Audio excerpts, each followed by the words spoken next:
Hare Krishna. To regulate sense indulgence, regulate the hype around it. When we are told by scripture that we need to regulate our sense indulgence, often we feel resentful. We feel as if we are being deprived. And we wonder why should we be deprived of a pleasure like this. However, if we think objectively, whatever experience we have had of sense pleasure, the pleasure, although intoxicating, is also insubstantial. Before we enjoy it, as we are going to indulge in it, and maybe for a few moments while we indulge in it, we feel as if this is going to be the greatest experience in our life. We feel as if everything else is worth giving up so that we can enjoy this pleasure. But those few moments end very soon, and then after that, we are left with a jolting sense of disappointment and even betrayal. Hey, what happened? I craved and slaved so much for this, and it's all over in a few moments. What is this?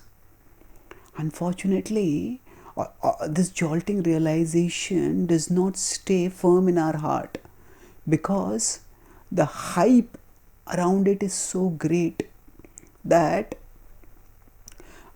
we get carried away by the hype.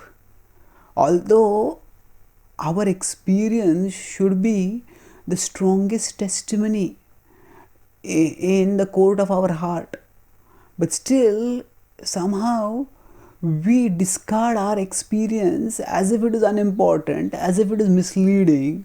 Actually, what greater evidence can we get than from our own experience? But unfortunately, despite the fact that in our own experience, the sense pleasure never lives up to the hype, we think that next time around, it will be better. And that is the result of the hype. This hype comes both externally and internally. Externally, it comes from the culture, which depicts the sensual pleasures in ridiculously over glamorized ways, as if there are hours and hours and hours of erotic bliss available in sensuality. That's what is depicted in the movies and the magazines. And in this way, that hype infects us. That hype destroys our intelligence and erases our recollection of our experience.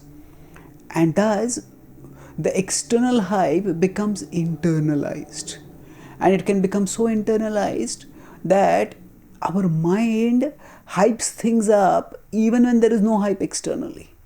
So there might be only a little pleasure available, but the mind becomes wild in excitement and agitation, hyping it up. Oh, come on, how can you live without this? Give up everything, just enjoy, forget everything else, nothing else matters. And by this hype, it goads us onwards. So, as long as we allow ourselves to be non resisting recipients of this hype, externally and internally, we will find it very difficult to regulate sense indulgence, because the hype will make us believe that we are giving too much and this is so much pleasure that nothing is worth actually giving it up. So therefore, we should just put aside whoever or whatever is telling us to give up or regulate the pleasure and just go and enjoy. But once we stop the hype, if we just decide that we will minimize our exposure to sensual stimuli from outside, and as soon as the mind starts glamorizing the pleasure internally, at that time immediately we stop and we redirect our thoughts elsewhere. Once our imagination catches fire, then that fire soon destroys our intelligence. And once our intelligence is destroyed, then we cannot stay firm in any spiritual standards, because intelligence is the last defense. So therefore, we need to use our intelligence to prevent the hype from inflaming our imagination. It's because most of the pleasure in sense pleasure is actually in the imagination. Before we enjoy it, and just as we are about to enjoy it, at that time the pleasure reaches its the zenith, because we think now all our dreams for pleasure are going to be fulfilled. But it turns out to be anticlimax each time, without exception. Shruti Sakham Mrigatrishni Rupa. Prahlad Maharaj in his prayer says that this is Shruti Sukham. This pleasure is always heard about. But when it's experienced, it is like a mirage. Mrigatrishni Rupa. So if we want to cut off the hype, what should we do? We need to regulate our senses. Krishna talks about this in the Bhagavad Gita 3.41. When he says, Tasmat tumindriyanya dau niyamya bharatarshabha papamanam prajahiya enam jnana vijnana nashanam.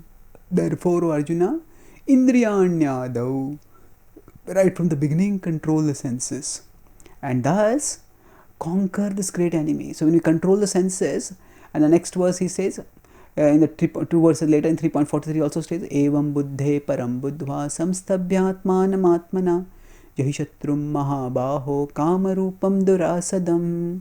With intelligence, situate yourself on the spiritual platform and thus conquer the formidable enemy known as lust. This means that we avoid external hype by regulating our senses, and we avoid internal hype coming from the mind by situating ourselves not on the mental platform where we will succumb to the mind's hype, but by situating ourselves on the spiritual platform where we will see the mind's hype for what it is, hype without substance.